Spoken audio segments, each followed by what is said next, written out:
So obviously there's some moisture damage in areas, proper landscape grading. If we go to the grading page, I'll show you areas of poor drainage, ponding water, areas where the soil level is too high. So typical landscape maintenance needed there. We want to get the water flowing away from the foundation. My biggest area of concern is definitely going to be the roof. Nothing crazy going on with the roof, but it needs a lot of love. As you can see, I'm guessing that it's solar, because areas where there are no solar, there's not one cracked, damaged tile. Everywhere around the solar, all their roof penetrations, things like that, there's just broken tiles everywhere. And a lot of the tiles, some are loose. A lot of the tiles were sealed back together with sealant. So contrary to popular belief, sealant is not an adhesive and does not work very well for putting tiles back together. Typical roof maintenance there. So for some reason, I can't tell you why, but someone came in and covered all the spots where water's supposed to flow down these channel flashings. It's the exact opposite that you would want to do. Again, it's everywhere that there's solar. So this is a construction defect. This sidewall flashing terminates underneath these tiles. That's a big no-no. And then again, solar flashings, as opposed to a composition shingle roof. Concrete tile roof has two sets of flashing called a primary and a secondary flashing. And again, the solar penetrations through the roof are pretty bad. Rain gutter maintenance, rain gutter downspout terminations are missing in a few areas.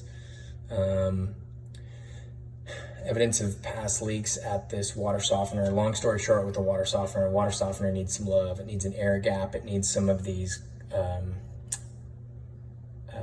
galvanized nipples to be replaced, and it needs a bond jumper, which is this guy here. So we have a plastic manifold and we have metal copper piping through the house. All the metal copper piping needs to be bonded together and then grounded to the earth back at the panel. So they're missing this little piece. So I put the requirement from the manufacturer's minimum installation requirement, a picture of their requirement and a picture of what it looks like without it. Laundry dryer vent needs to be cleaned in a bad way.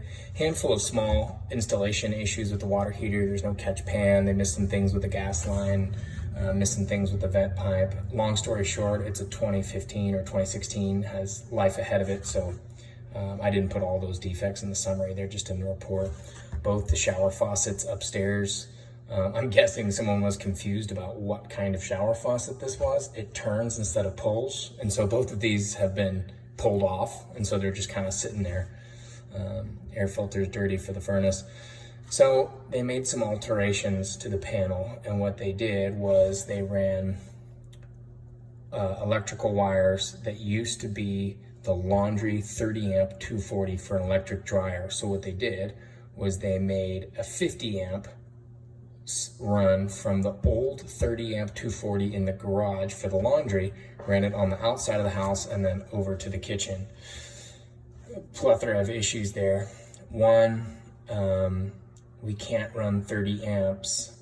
We can't run 50 amps off 30 amp wire. Otherwise those wires will be glowing orange hot, right? So we see they just thought, well, we'll just replace the breaker to a 50. No, the wires have to be 50. It's even more important than the breaker. So right now they're utilizing a 30 amp wire for that spot. Now, is 30 amp acceptable for that unit? And they just oversized the other 50 amp wires from the laundry to the kitchen? I can't tell you that. That's going to be in the manufacturer's minimum installation requirements for that oven. It's a really nice, very expensive oven. It's called a dual fuel, so the top is gas, bottom is electric. It's an ideal scenario for an oven. But anyway, the electrical wiring to that, not only is it physically damaged, but was just poorly installed, and this is pretty unsafe, so that should be addressed by a licensed electrician. Damaged exterior outlet cover.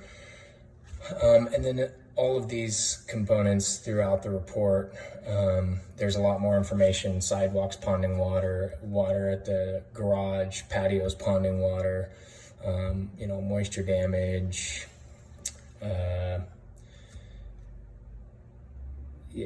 lots of roof stuff. lots of individual details in the report, but long story short, I'm really pleased with the house. I would have that electrical looked at for the oven, and I would have the roof addressed. Those are my only 2 areas of concern. Other than that, we have modern construction. It's in pretty good shape, but we want to address those 2 issues at least.